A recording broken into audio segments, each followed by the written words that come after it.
به نام خداوند بخشنده مهربان، با قسمت دیگری از آموزش متر برآورد در خدمتتون هستم. توی این قسمت در رابطه با فصل هفتم کارهای فولادی با میلگرد میخوایم صحبت کنیم. نحوه محاسبه لیستوفر، که اصلا لیستوفر چی هستش، انواع لیستوفر رو بهتون بگیم، در واقع چگونگی تعداد محاسبه به دست آوردن میلگرد ها رو بهتون آموزش بدیم، فرمولش رو بهتون آموزش بدیم. لیستوفر ستون، لیستوفر دیوار بتونی، تیر، دال بتونی، فونداسیون و هر نوع مورد دیگه مثل لیستوفر پله رو تو این پکیج آموزش فصل هفتم قرار هست بهتون آموزش بدیم. در اولین بخش ما میخوایم اصلا توضیح بدیم که لیستوفر چی هستش و انواع لیستوفر رو بهتون توضیح بدم. یه صفحه جدید باز میکنیم. سوال اول اینه: لیستوفر چیست؟ دوستان، لیستوفر به شکل قرارگیری میلگرد در مقطع بتونی گفته می شود.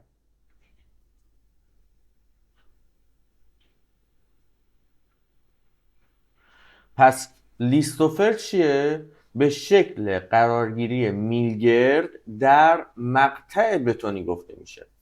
برای مثال توی این نقشه بیاد نگاه کنید. ما یک برش از یک ستون رو داریم.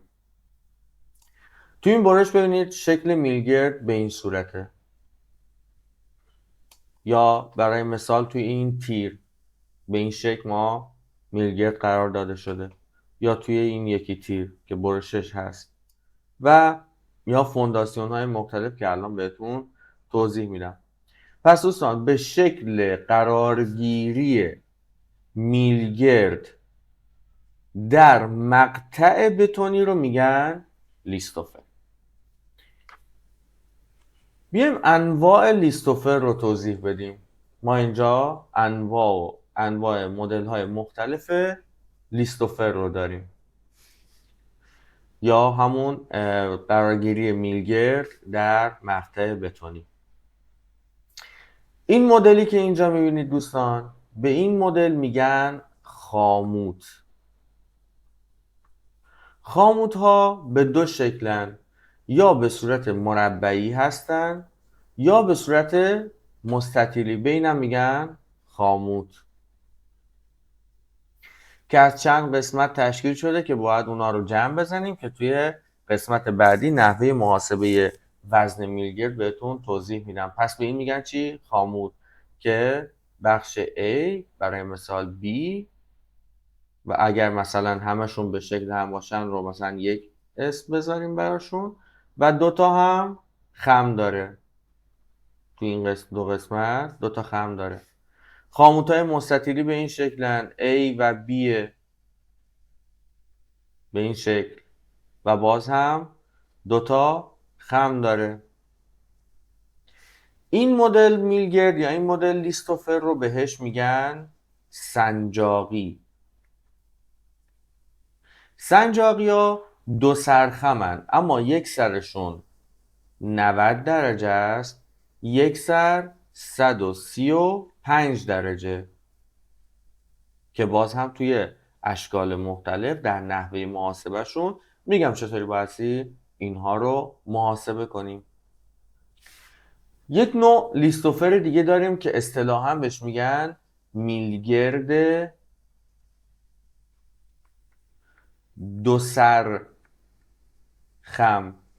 ببینید دوستان، یک سر و این هم سر دوم، که بهش میگن میلگرد دو سرخم.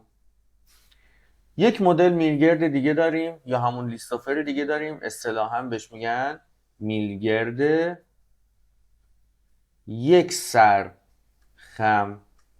که ببینید دوستان، با توجه به شکلی که براتون کشیدم، یک سر اون فقط خم خورده. به این نوع مدل میلگرد یا لیستوفر اصطلاحاً بهش میگن اتکا.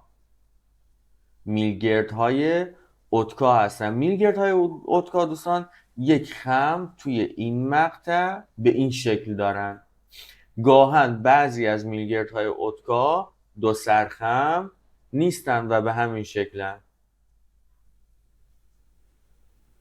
میلگردهای اتکا رو عموماً توی زمان اتصال تیر به سقف استفاده میشه یا اتصالات به پله، میلگردهای پله به سقف استفاده میشه. پس دوستان میلگرد اتکا، لیستوفر اتکا به این شکل یا گاهن دو سرخمه یا نه هیچ گونه خمی نداره. این بستگی به طراحی سازه و اون شخصی که داره سازه رو طراحی میکنه. این نوع لیستوفر رو هم دوستان اصطلاحاً بهش میگن خاموت، اما یک تفاوت داره. این مدل خاموت به این شکل نیست که دور کامل بخوره، به صورت یو شکله، به صورت یو شکل، اما بازم دو سرخم خودش رو داره. برای تکمیل این شکل توی سازه ها میان یک میلگرد یو شکل به این صورت روش قرار میدن که حالا وزن سازه رو بتونه تحمل کنه. هر زمانی دوستان همچین شکلی توی در واقع میلگرد هاتون یا نقشه لیستوفراتون دیدین، دوستان این نوع شکل مربوط میشه به زمانی که ارتفاع در واقع فونداسیون از یه حدی بیشتر شده باشه و مجبور بشن این میلگرد رو توی اون استفاده کنن که اصطلاحاً به این مدل میگن خرک. چون به صورت دو بعدی کشیده شده، حالا مثلا به این صورت شکلش قرار داده میشه توی میلگردها، اما اصطلاحاً بهش میگن خرک. زمانی که ما فرضاً یک فونداسیون داشته باشیم که برای مثال حالا من یه شکل اینطوری یک میلگرد یک سرخم بالا داشته باشه، یک میلگرد یک سرخم هم پایین داشته باشه، یک فاصله بین این قسمت میلگرد فوقانی و میلگرد تحتانی قرار داده بشه، میان این فاصله رو با چی پر میکنن؟ با خرک پر میکنن که از مجموع این قسمت ها طول خرک به دست میاد. و ساده ترین حالت میلگرد اصطلاحاً بهش میگن میلگرد صاف.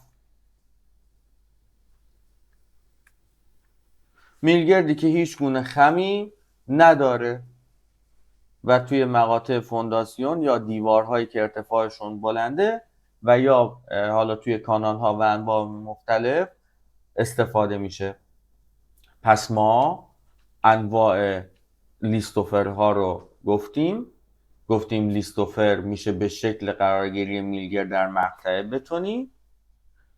اشکال مختلفش رو هم توضیح دادیم.